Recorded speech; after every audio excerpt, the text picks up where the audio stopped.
Tosati, devo dire una cosa un po' urgente, nulla di importante, assolutamente nulla di serio, però attento, guarda qua, questi li ho presi su Temu, li ho pagati tipo 50 centesimi. Sento dire in giro che questi qui sono introvabili, ok?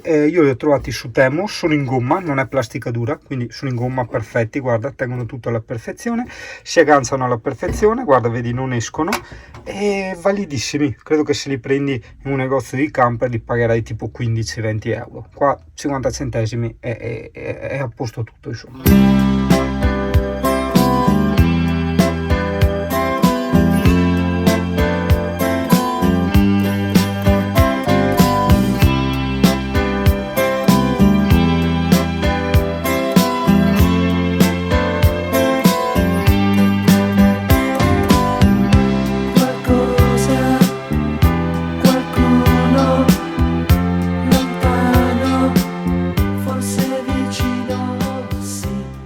Passato a trovare la moto, ho rifatto praticamente tutto il motore nuovo.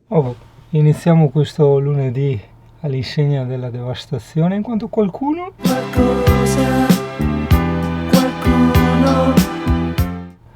doveva fare il flipper tutta la notte in giro per il camper, per poi la mattina a dormire. Quello è assurdo. Vabbè, santa pazienza. Amici miei, ve lo dico un po' col cuore in mano, veramente, avete poco da aggredire noi altri veneti se associamo certi preconcetti alla gente del sud, perché perlomeno in base alla mia personalissima esperienza sempre e solo i clienti del sud sono stati quelli che non hanno pagato.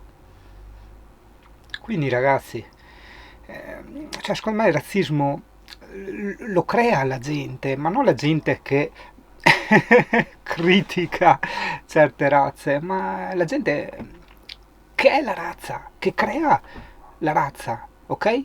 Cioè, se gli zingari vanno sempre a rubare, come possono pretendere che gli altri non dicano che gli zingari rubano? Idem gli africani che stanno venendo qua, cioè una grandissima maggioranza sono lì che non vogliono lavorare, chiedono solo elemosina, rubano biciclette, fanno rapine, eccetera. Quindi come possono pretendere che noi non siamo razzisti?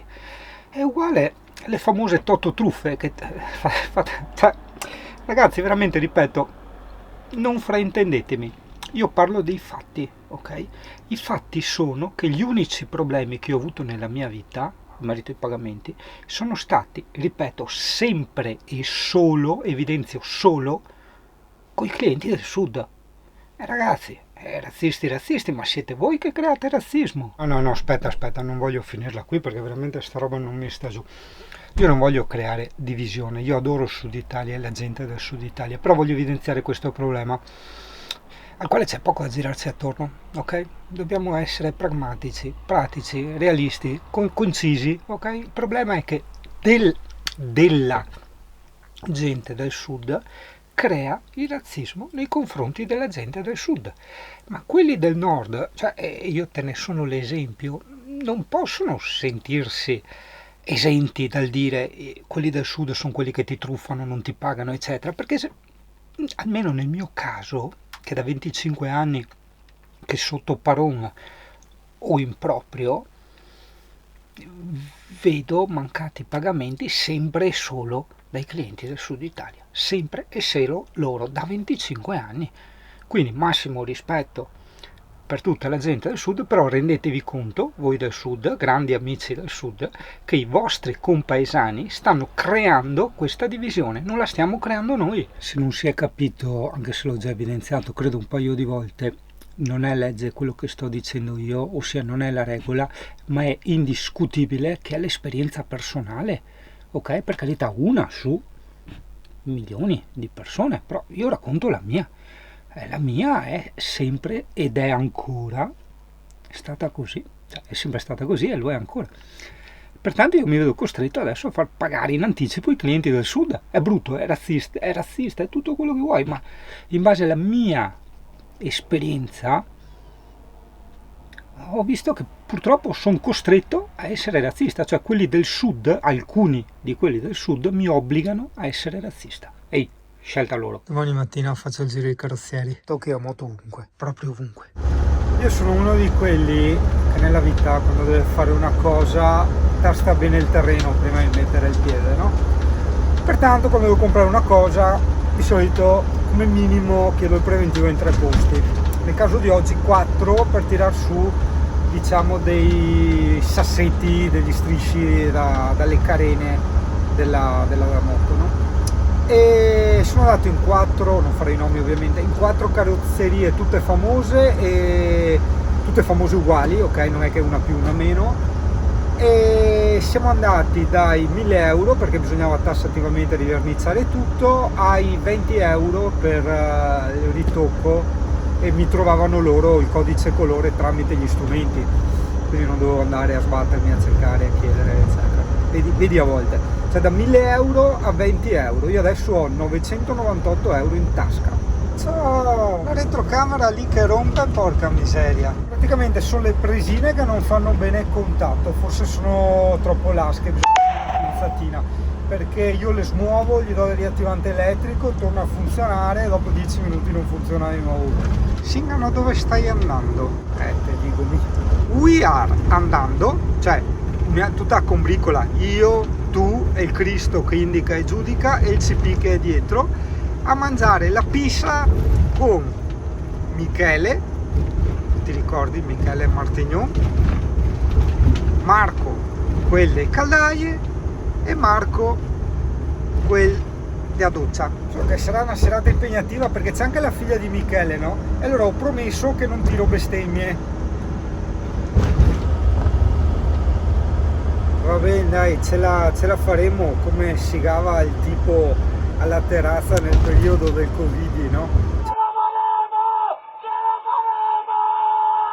faremo! Ovviamente, vista la lunghezza del tragitto, mi sono consultato con la mia mappa e anche col Cristo che indica e giudica la mia mappa, e ho guardato dove erano i rubinetti per strada, no? Quindi farò tappa a un cimitero per fare il mio carichetto. Tutto sempre con il massimo della nonchalance a qualsiasi ora del giorno, perché voglio dire, con tutte le tasse che pago, cioè dovrebbe uscire birra, dovrebbero spinarmi birra da quei cavolo di rubinetti, hai capito? Quindi non è che non ho alcun tipo di senso di colpa andare a caricare l'acqua dei rubinetti che trovo in giro, perché uno pensa è a scrocco, una merda è a scrocco, cioè sono pubblici e pago un disastro di tasse, porca puttana, sono uno di quelli che li paga più di tutti, cioè uno di quelli che li paga più di tutti rispetto a un dipendente, cavolo, ne butto io di tasse, porca miseria.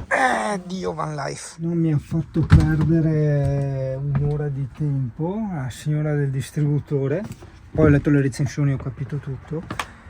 Che fermo un attimo per impostare il navigatore. No, via, non si può, signora, imposto il navigatore, vado via subito. No, via. Guarda, sono andato via bestemmiando. Cipi! No, che sintepi, poro ugano, marono, istugano. Van Life in mezzo al campo. Pausa doccia, ciao e arrivederci. Sarà stupidi, mettono il limite all'altezza e in parte c'è la strada per entrare senza limite con l'altezza. Boradi semeni caldonius. Io ho da fare qui che gli scarico io sempre al telefono. È arrivata la signorina, buongiorno. Ciao. Ti ricordi tu Michele? Guarda con l'età, vedi tu con l'età quanto brutti che si diventa, più che se vi invecchi, vedi tu.